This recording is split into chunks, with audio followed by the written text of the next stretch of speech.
em Gênesis, capítulo de número 18, e o versículo de número 14. Há, porventura, alguma coisa demasiadamente difícil ao Senhor? Ao tempo determinado no ano vindouro, tornarei a ti, e Sara terá um filho. O Deus do impossível.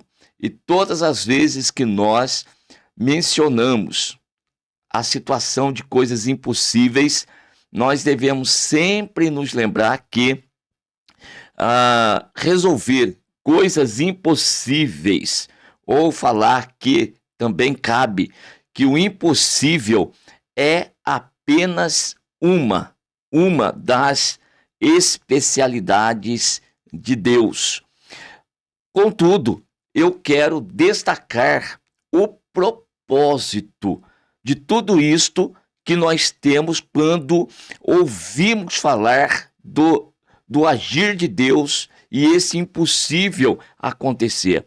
Muitas das vezes nós tiramos esta expressão ou então o versículo do seu contexto e de repente nós ficamos aí exigindo de Deus algo, querendo alcançar alguma coisa que para nós é impossível, então nós colocamos e dizemos para o Senhor que na Bíblia está escrito que para o Senhor nada é impossível. É verdade, a expressão existe realmente, Deus falou isto, mas em qual contexto isso ocorre?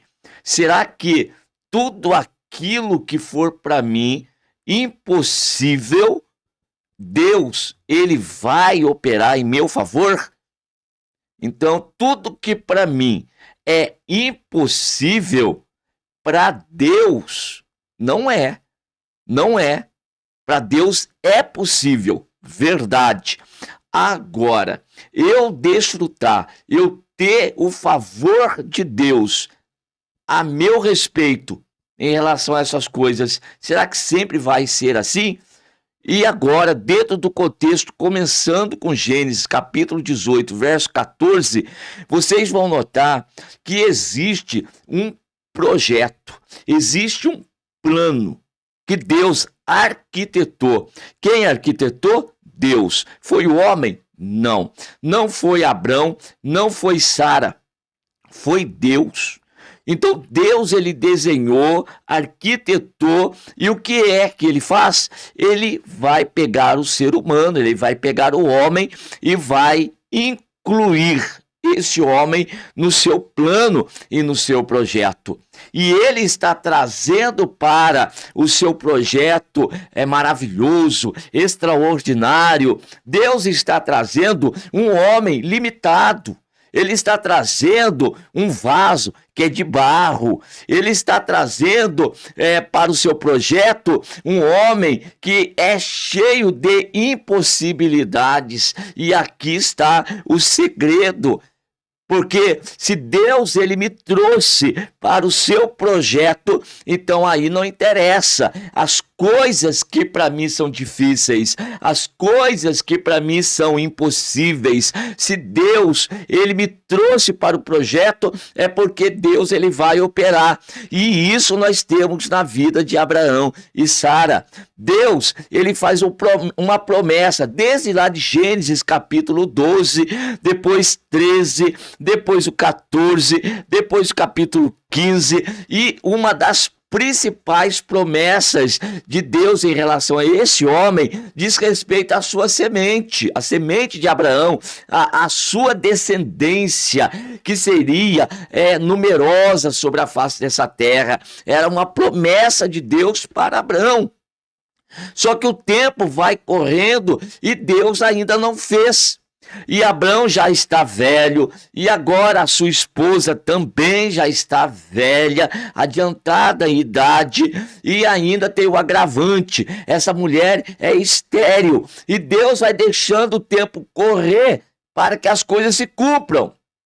Chega um tempo que a impossibilidade humana, que o limite humano já chegou agora, olha, irmãos, no ápice. Já não tem mais o que o homem fazer. Agora, por que Deus age dessa forma? Ele age assim para que nós saibamos que quem está fazendo é Ele que está agindo, é Ele que está operando.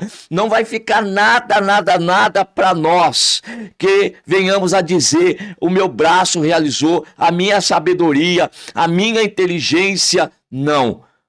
Então eu não vou utilizar nada dessas coisas na caminhada? Você vai, pode ficar tranquilo. É muito importante a tua força, o teu ânimo, a tua disposição. É muito importante a tua sabedoria, a tua inteligência. Todavia, Deus vai criar situações para que se saiba que o maior poder investido é o dele, que a maior manifestação de graça é dele, que o maior operar em todo o projeto foi dele. É ele que está fazendo, é ele que está agindo. Então, aqui no caso de Abraão e Sara, e ambos já chegam na idade da sua velhice, já estão agora sem condição de frutificar. E como eu disse, repito, o agravante dessa mulher ser estéril. Mas quando tudo parece que não vai ter mais jeito, o Senhor aparece e vai dizer aqui no verso de número 14 da seguinte forma: ao tempo determinado, no ano vindouro, tornarei a ti, e Sara terá um filho. Deus, ele reforça, Deus, ele renova a promessa. As promessas de Deus, queridos irmãos, não dependem de recursos humanos, não depende de ajuda humana, não depende do agir humano, do jeitinho humano. Se Deus falou, ele vai cumprir. Ele não é homem para que minta, nem filho do homem para que se arrependa. Então o Senhor falou, ele vai cumprir. Então, em que pese esses dois estarem com a idade avançada e ainda a esposa ser estéril, Deus disse, no tempo determinado, eu vou cumprir as minhas promessas. E assim o Senhor fez. Sara até riu. E o Senhor pergunta por que ela riu. Olha, irmãos, a natureza humana. Viu? Aqui existe a natureza humana, que às vezes olha para a situação e fala, não vai dar certo. Mas ainda que as coisas que estão ao nosso redor digam que não, se Deus disser sim, acabou. Então, do que nós estamos precisando? Nós estamos precisando é estar no centro da vontade de Deus, no centro do querer de Deus, porque se você estiver nessa condição e andar conforme a vontade de Deus, aí realmente, meu querido, tudo aquilo que Deus falou, nada é difícil, nada é demasiadamente difícil, nada é impossível para Deus. Jeremias capítulo de número 32, nós lemos aqui no verso de número 17, ah, Senhor Jeová, eis que tu fizeste os céus e a terra, com teu grande poder e com teu grande braço estendido, não te é maravilhosa demais coisa alguma. Jeremias reconheceu isso em Deus, aquele que criou os céus e a terra pelo poder da sua palavra e criou do nada. Do nada, Deus disse, haja, e as coisas aconteceram, apareceram, surgiram. Se Deus criou tudo do nada, o que é às vezes, aquilo que Ele quer fazer no nosso mundo físico e no nosso mundo material? Então preste atenção na mensagem, não é aquilo que eu quero que aconteça, mas sim aquilo que Deus quer fazer através da minha vida. É por esta razão que nós temos que estar com os pensamentos alinhados com Deus, que a minha vontade de que algo aconteça seja esta a vontade vontade de Deus. O apóstolo João escreveu na primeira das suas cartas, dizendo que tudo aquilo que lhe pedirmos, segundo a sua vontade, nós temos a certeza que dele nós vamos receber. Aqui no capítulo 32 ainda de Jeremias, eis que eu sou o Senhor, verso 27, o Deus de toda a carne. Acaso seria qualquer coisa maravilhosa demais para mim? Então aqui o Senhor está tratando da obra que ele realizaria no meio do povo judeu, espalharia, mas depois disse Deus, vou reagrupar, vou reajuntar e vou reedificar, eu vou refazer. Esse é o Deus Todo-Poderoso. Então nós precisamos ter esta palavra de Deus ao nosso favor. Tenha essa certeza com você. Se Deus falou algo a teu respeito, não importa a circunstância, não importa a situação, não importam as suas possibilidades ou não, Deus vai fazer, porque Ele prometeu, Ele falou. Nós indo para Lucas, capítulo de número 1 e o versículo de número 36 e 37.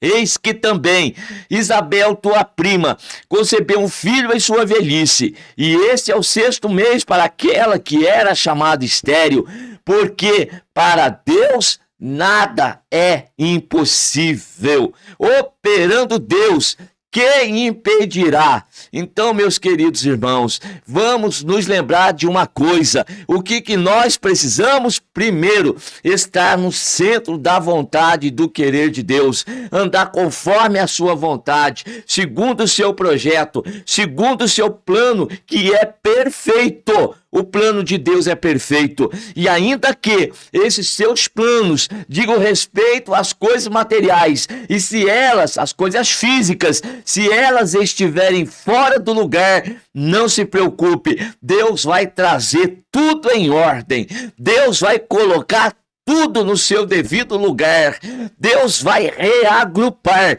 Deus vai reorganizar e Deus vai fazer o impossível acontecer. Desde que esta pessoa esteja no projeto dele, no plano dele, no querer dele. Então, eu concluo a minha mensagem nesta manhã dizendo para você: procure estar no centro da vontade de Deus. O que é que Deus tem para você? O que é que Deus tem para mim? Não vamos resistir ao querer de Deus. Não vamos resistir à vontade de Deus. Porque se fizermos assim, ficaremos sós nessa terra, cheio de impossibilidades. Porque nós somos vasos de barro, fracos, frágeis. Mas se o vaso de barro estiver nas mãos do oleiro, aí a situação muda, porque aí não será mais a nossa força, mas a força poderosa do oleiro, do Deus Todo-Poderoso.